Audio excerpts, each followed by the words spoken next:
Hello everyone, welcome to my channel. The air inside Newman Enterprises felt different that morning. Heavy, electric, like a storm had already struck and only the thunder remained. Victor Newman didn't pace when he knew he'd won. He didn't gloat out loud. He didn't even smile broadly. That wasn't his style. He stood perfectly still behind his desk, fingers steepled beneath his chin, dark eyes sharp and calculating. The skyline of Genoa City stretched behind him, but his focus was nowhere near the window. It was on the Abbotts. They thought they had him cornered again. They always thought that. Jack Abbott had strutted into this war believing he was 3 steps ahead. He'd made quiet moves, strategic moves. He'd formed alliances in back rooms, whispered promises over scotch glasses, leveraged old resentments. He believed he'd finally found Victor's blind spot. He was wrong. Because Victor never leaves blind spots. The Abbott's stock maneuver, the one Jack was so confident would destabilize Newman, had been intercepted before it even hit the board. Victor had known about it for weeks. He'd allowed it to move forward, encouraged it even. A trap doesn't snap shut unless you let your prey feel safe first. And now the Abbotts were exposed. In the Jabot boardroom, the mood was ice-cold fury. Jack stood at the head of the table, hands braced against polished wood, jaw tight. Kyle sat across from him, disbelief flickering in his eyes. He anticipated it, Kyle muttered. How could he possibly anticipate it? Jack didn't answer immediately, because that question haunted him more than he'd ever admit. Victor wasn't just a businessman, he was instinct wrapped in ego, wrapped in decades of experience. And somehow, he always crawled back to the top. But here was the real question, the one nobody ever said out loud. If Victor is such a genius, why does he ever lose? Because he does. He loses relationships. He loses trust. He loses his children's faith. He loses battles that cost him more than money. And sometimes, just sometimes, he loses control. Jack straightened, eyes flashing. He wins because we underestimate the depth of his paranoia, he said quietly. He prepares for betrayal before anyone else even suspects it. Kyle leaned back, rubbing his temples. So what now? Jack exhaled slowly. And now we make him blood. Across town, Victor's phone buzzed. He didn't look surprised. Tell me, he said simply. On the other end, Michael Baldwin's voice was smooth but cautious. It's done, the Abbotts' leverage is gone, their back-channel investor pulled out. Victor nodded once. Oh, good. He ended the call without ceremony. Power wasn't something you celebrated, it was something you maintained. But even as victory settled around him like a tailored suit, something flickered in his expression. Not doubt. A calculation. Because he knew this wasn't over, it never was with Jack. And truthfully, Victor didn't want it to be. War was where he felt alive. Meanwhile, miles away, Nick Newman's phone buzzed with a notification that made his blood run cold. He stared at the screen longer than necessary. Sharon was sitting across from him at Crimson Lights, her fingers wrapped around a coffee cup that had long since gone cold. They'd been trying to have a normal conversation, something about Faith's school schedule, something safe, something grounded. Nick's face changed. Sharon noticed instantly. What is it? He didn't answer right away. Instead, he turned the phone toward her. One message. No number attached. Just 3 words. I see you. Sharon's breath caught. There are some messages that don't need a signature. Some ghosts announce themselves without introductions. As she swallowed slowly. Adam. Nick didn't deny it. Because who else would send something like that? Who else thrived on psychological warfare? Adam Newman had a way of circling back into their lives just when they thought they'd moved past him. And this felt like him. Not violent, not direct, just unsettling enough to unbalance them. Nick stood abruptly. I'm calling him. Sharon grabbed his wrist. I know. He froze. You call him, you give him exactly what he wants, she said quietly. Nick's jaw tightened. He doesn't get to intimidate us. Sharon's voice softened. He doesn't get to control us either, and that's what this is, control. Nick sat back down slowly. Sharon stared at the message again. I see you. It wasn't just surveillance, it was implication. I'm watching. I know. You're not safe from me. Nick's protective instincts roared to life, but Sharon's fear was quieter.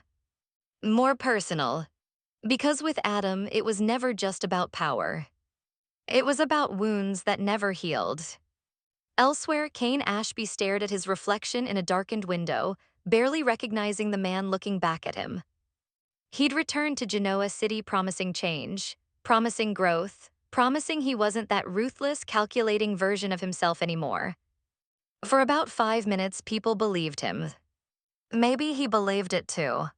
But old habits don't die. They wait. Philly's Summer stood in front of him now, eyes blazing. You really thought I wouldn't find out? Kane didn't flinch. Find out what exactly? Her laugh was sharp. That you've been working angles behind my back, that you've been whispering in Victor's ear, that you're playing both sides. Kane's expression hardened. You of all people want to lecture me about manipulation. Villy stepped closer. Don't you dare. Kane's voice dropped. You wanted a partner who could survive in this city. I'm surviving. No, she shot back, you're morphing again. He hated that word. Because it was true. Power monger. A redeemed businessman. Reformed family man. And now what? He moved closer, invading her space. You think I don't see what's happening? Victor tightening his grip, the Abbott scrambling. You think I'm going to sit on the sidelines and play nice? Villies crossed her arms. You hit below the belt, that's not strategy, that's desperation. Something flickered in Kane's eyes. Maybe guilt. Maybe resentment. Sometimes, he said quietly, you don't win by playing fair. Villies shook her head slowly. And sometimes you lose everything because you don't. Back at Crimson Lights, Sharon's phone buzzed now. Oh, she stiffened. Nick watched her carefully. She opened it. Another message. A photo. Taken from across the street. Of them. Just moments ago. Nick stood immediately. Oh, that's it. But Sharon didn't panic. She grew very, very calm. Because fear had evolved into something else. Resolve. He wants us to react, she said, so we don't. Nick stared at her. You're not scared. She met his eyes. I am, but I'm more tired than scared. And that was dangerous. Because when Sharon stopped reacting emotionally, she started thinking strategically. And somewhere, someone underestimated that. Victor looked out at the city again as night settled over Genoa City. Tia won the day. But he knew something else was moving beneath the surface.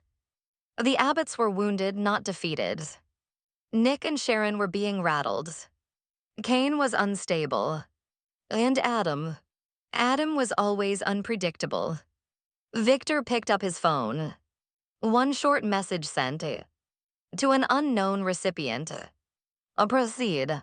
The war wasn't ending. It was escalating. And in Genoa City, victory never stayed permanent. It rotated, shifted, punished the arrogant, rewarded the prepared. Victor smiled faintly. Let them wonder why he sometimes loses. Because losing keeps people thinking he's human. And underestimating him. That was their first mistake. By morning, Genoa City didn't look any different. The sun rose. Traffic moved. Coffee poured. Deals were made. But underneath it all, something had shifted. Nick hadn't slept. He stood in the living room staring at the photo again, the one sent to Sharon. The angle, the distance, the timing. It was deliberate. Too deliberate. Sharon came down the stairs slowly, calmer than he expected. You're still thinking Adam, she said. Nick didn't turn around. Who else? She didn't answer immediately. Because something about it didn't feel like Adam. Adam thrived on confrontation. He liked watching reactions in real time. He liked standing in the doorway after the bomb dropped. This was a surgical. Nick finally faced her. I'm not letting this go. I know, Sharon replied gently, but if we go after the wrong person, we play into someone else's game. Nick's brow furrowed. Someone else. The idea lingered. Across town, Adam Newman stood in his office reviewing numbers when his assistant walked in. You've been trending online this morning. Adam looked up slowly. That's rarely good news. She handed him her tablet. A screenshot. The same message Nick and Sharon received. Only this one had been anonymously leaked to a gossip blog. I see you. A speculation exploded beneath it. Adam Newman back to stalking.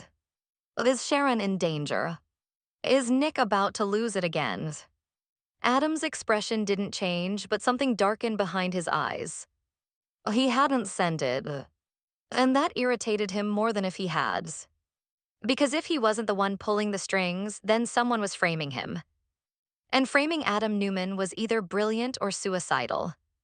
Meanwhile, Victor was in a meeting with Nikki when his phone buzzed. He glanced at it briefly. A secure message.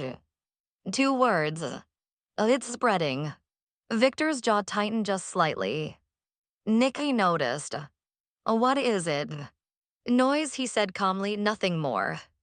But Victor didn't believe in coincidences. Public perception was a weapon, and someone had just sharpened it. At Jebo, Jack Abbott stormed into Kyle's office. You saw it. Kyle nodded. Everyone has.